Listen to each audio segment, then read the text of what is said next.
The top stories: Djibouti expresses keenness to strengthen its long-standing relationship with Ethiopia.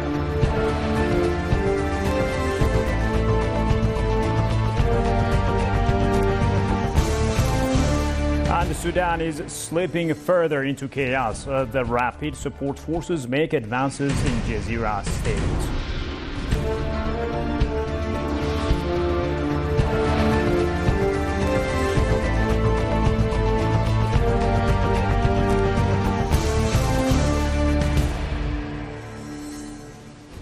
Hello and welcome to EBC World with me, Shfaraolako, and do stay with us.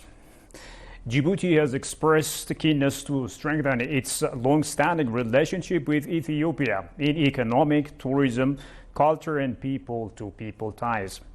Djibouti National Assembly President Dileita Mohammed Dileita has praised Ethiopia's economic, population and diplomacy, highlighting its unique status in Africa and contribution to the continent's interests. He commended Ethiopia for its efforts to strengthen the Intergovernmental Authority on Development, IGAD, promoting regional cooperation and integration among its member states. He has also expressed the real friendship between Ethiopia and Djibouti, which had been expressed by the Djibouti's President Ismail Omar Guelleh.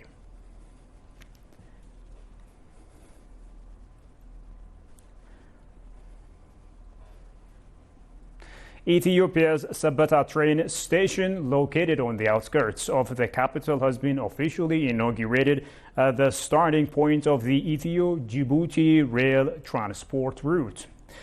The station, inaugurated by Minister of State for Transport and Logistics Denge Boru and Ethio-Djibouti Railway CEO Abdi Zanaba, will significantly contribute to the economic and social activities of the area. The railway system plays a crucial role in transporting Ethiopia's growing import and export products, meeting the growing demands of the trade and logistics industry.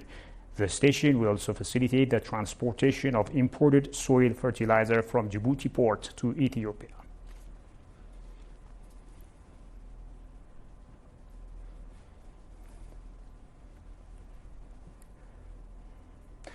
Moving on, Ethiopia's ambassador to Korea, Desi Dalke, highlighted Ethiopia's significant investment potential and opportunities at the second Korea-Africa Trade and Industry Cooperation Forum in Seoul.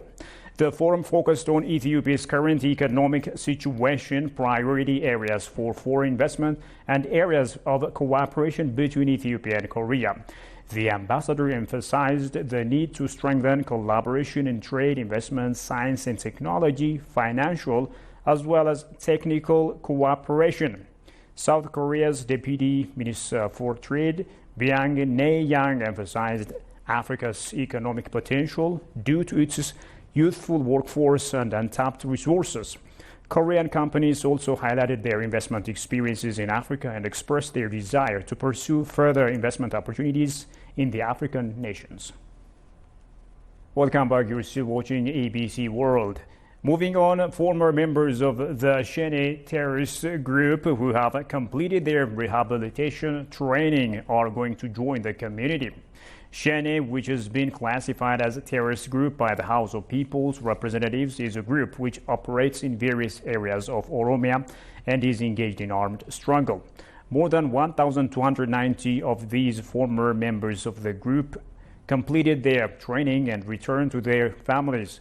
The returnees say that they joined the group thinking that the armed struggle would benefit their people, and later on they believed that they were wrong. The trainees who took the reform called on their comrades with the terrorist groups to follow their footsteps and return to peaceful ways. It is to be remembered that in recent times, the Ethiopian government has made unsuccessful negotiations and dialogue attempts with the representatives of the terrorist group in Tanzania.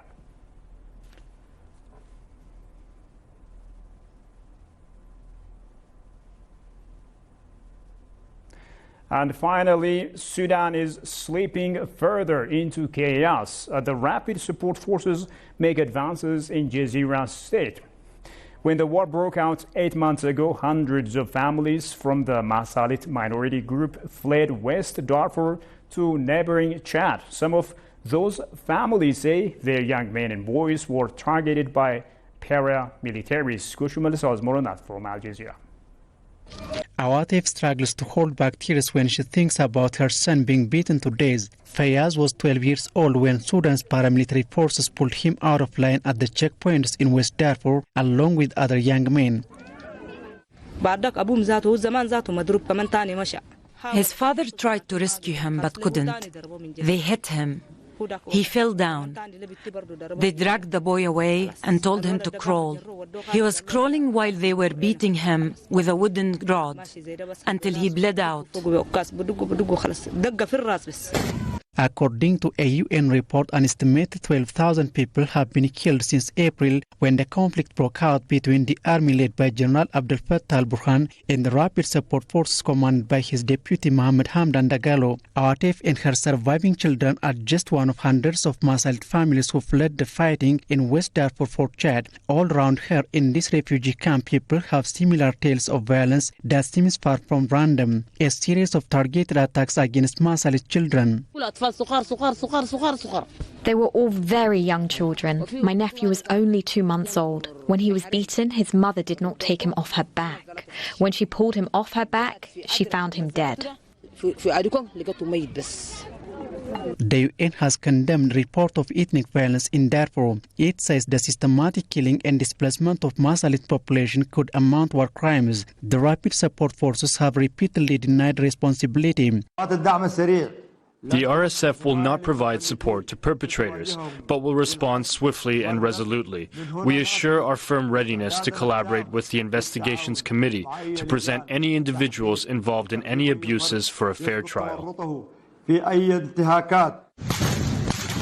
After 8 months of violence, the battlefield is expanding beyond Khartoum and Darfur. The paramilitary group has made gains this week, capturing Sudan's second-largest city, Wad Madani. Charity Save the Children says about 350,000 young people there risk being killed, injured or displaced. And as the fighters advance, more Sudanese fear their children will be killed or caught in the crossfire.